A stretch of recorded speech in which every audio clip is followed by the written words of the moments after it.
5월 24일 월요일 새벽 묵상 시간입니다. 하나님이 주신 이 귀한 하루를 하나님의 말씀으로 시작하겠습니다. 먼저 사도신경으로 우리의 신앙을 고백하겠습니다. 나는 전능하신 아버지 하나님, 천지의 창조주를 믿습니다. 나는 그의 유일하신 아들, 우리 주 예수 그리스도를 믿습니다. 그는 성령으로 잉태되어 동정녀 마리아에게서 나시고 본디오 빌라도에게 고난을 받아 십자가에 못 박혀 죽으시고 장사된 지 사흘 만에 죽은 자 가운데서 다시 살아나셨으며 하늘에 오르시어 전능하신 아버지 하나님 우편에 앉아 계시다가 거기로부터 살아있는 자와 죽은 자를 심판하러 오십니다. 나는 성령을 믿으며 거룩한 공교회와 성도의 교제와 죄를 용서받는 것과 몸의 부활과 영생을 믿습니다. 아멘. 시편 30편 1절에서 5절. 주님께서 나를 수렁에서 건져주시고 내 원수가 나를 비웃지 못하게 해주셨으니 내가 주님을 우러러 찬양하렵니다. 주 나의 하나님, 내가 주님께 울부짖었더니 주님께서 나를 고쳐주셨습니다. 주님, 솔에서 이 몸을 끌어올리셨고 무덤으로 내려간 사람들 가운데서 나를 회복시켜 주셨습니다. 주님을 믿는 성도들아, 주님을 찬양하여라. 그 거룩한 이름을 찬양하여라. 주님의 진노는 잠깐이요 그의 은총은 영원이니 밤새도록 눈물을 흘려도 새벽이 오면 기쁨이 넘친다. 아멘. 오늘 읽어야 할 시편은 28편에서 33편까지입니다. 오늘은 그 중에 시편 33편의 말씀을 함께 나누는 시간을 가지겠습니다. 먼저 본문의 내용을 생각하며 5번 정도 천천히 읽으며 묵상하시기 바랍니다. 여건이 되시는 분들은 마지막 한 번은 소리를 내서 읽으시면 좋습니다. 말씀을 읽다가 마음에 와닿는 구절이 있으면 성경에 표시를 하시기 바랍니다. 음악이 나가는 동안은 여러분들이 직접 말씀을 읽고 묵상하는 시간입니다. 지금부터 개인적으로 말씀을 묵상하는 시간을 가지겠습니다.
말씀을 다 묵상하셨나요? 말씀을 읽다 보니까 수렁에서 건져주시고 내 원수 서울에서 끌어올리셨고 무덤, 잠깐, 영원 이런 단어들이 좀 두드러지게 보이는 것 같습니다. 시편에서 소위 탄원시라고 하는 내용의 시들이 있습니다. 시들을 보면 하나님이여 왜 내게서 얼굴을 돌리시나이까? 하나님이여 왜? 이렇게 부르짖으며 자신이 겪고 있는 고난에 대하여 하나님께서 답해 주시기를 간구하는 애끓는 절규들 하는 장면들이 있습니다. 시편 5편 2절 나의 탄식 소리를 귀담아 들어 주십시오. 나의 하나님, 내가 주님께 기도드립니다. 시편 22편 1절 나의 하나님, 어찌하여 나를 버리십니까? 어찌하여 그리 멀리 계셔서 살려달라고 울부짖는 나의 간구를 듣지 아니하십니까? 시편 38편 21절 주님, 나를 버리지 말아 주십시오. 나의 하나님, 나를 멀리하지 말아 주십시오. 시편 30편의 신앙인 역시 숱한 고난을 겪었던 사람입니다. 수월과 무덤까지 언급한 것을 보면 자신의 목숨까지 위협할 만큼의 고난이었던 것으로 생각이 됩니다. 수렁에서 건져 주시고 1절 말씀이죠. 주님께서 나를 수렁에서 건져 주시고 내 원수가 나를 비웃지 못하게 해 주셨으니 내가 주님을 우러러 찬양하렵니다. 여기에서 건져내다에 해당하는 단어는 우물가에서 물을 기를 때 사용하는 용어입니다. 우물에 두레박을 내려서 끈으로 끌어당겨서 건져내는 그러한 모습을 나타내는 거죠. 예레미야 38장에 보면 예레미야는 왕궁에 붙어있는 근위대의 뜰에 감금되어 있었습니다. 그리고 예언하기를 갈대아인에 대한 유다인들의 모든 저항이 소용없다. 유다는 곧 멸망할 것이다 라는 메시지를 선포합니다. 그렇지 않아도 예레미야에 대해 적대심을 가지고 있던 방백들은 이러한 메시지에 대하여 매우 불쾌하게 여기고 끝내는 그를 죽이기로 작정하였습니다. 그리고 나서 진흙이 있는 깊은 웅덩이에 그를 집어넣습니다. 황관 에베멜렉은 예레미야가 굶주려 죽는 것을 염려하여 왕에게 그를 구원하실 것을 간청하게 되죠.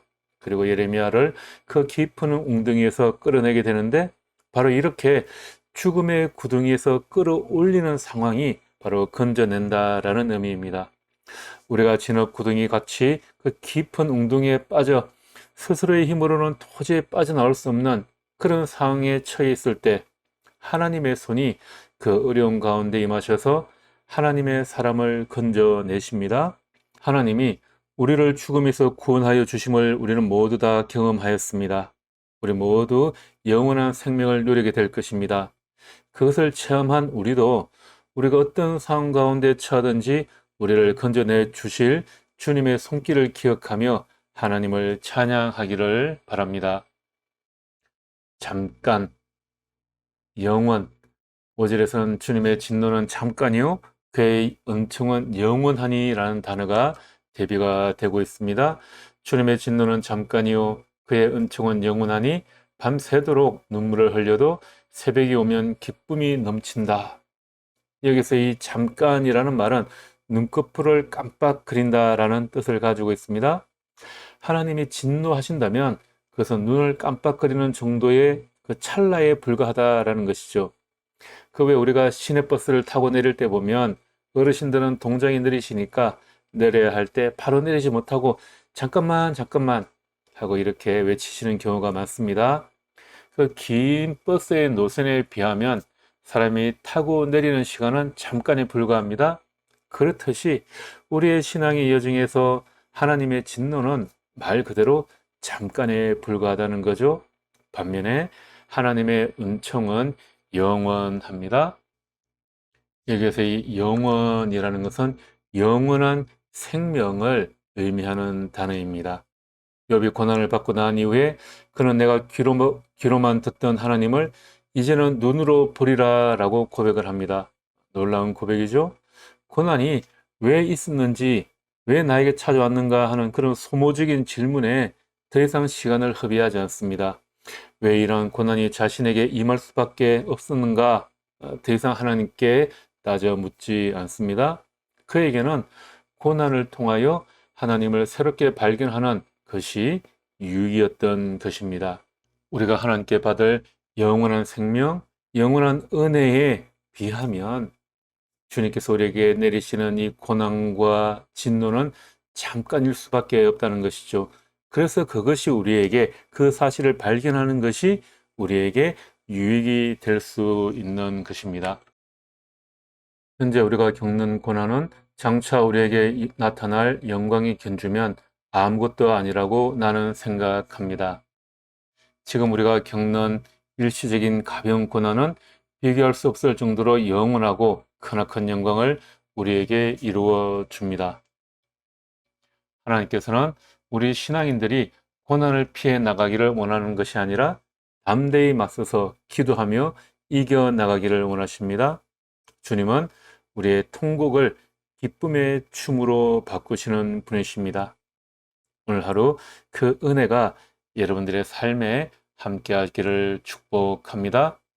오늘 하루 동안 이 시편의 말씀에 늘 귀 기울이시기 바랍니다. 여러분에게 의미를 주는 말씀이나 단어의 의미를 집중적으로 생각을 해 보십시오. 그리고 하나님의 은혜를 구하십시오. 그러면 주님께서 여러분을 풍성한 삶으로 인도해 주실 것입니다. 기도하겠습니다. 하나님, 주님의 가르침에 우리의 기쁨이 있습니다. 나를 수렁에서 건져주시고 나를 고쳐주시는 주님이십니다. 그 주님을 영원히 찬양하기 원합니다. 내 통곡을 기쁨의 춤으로 바꾸어 주시는 주님, 나에게서 슬픔의 상복을 벗기시고 기쁨의 나들이 옷을 갈아입히시는 주님께 감사를 올려드리는 하루가 되게 하여 주옵소서. 예수님 이름으로 기도합니다. 아멘.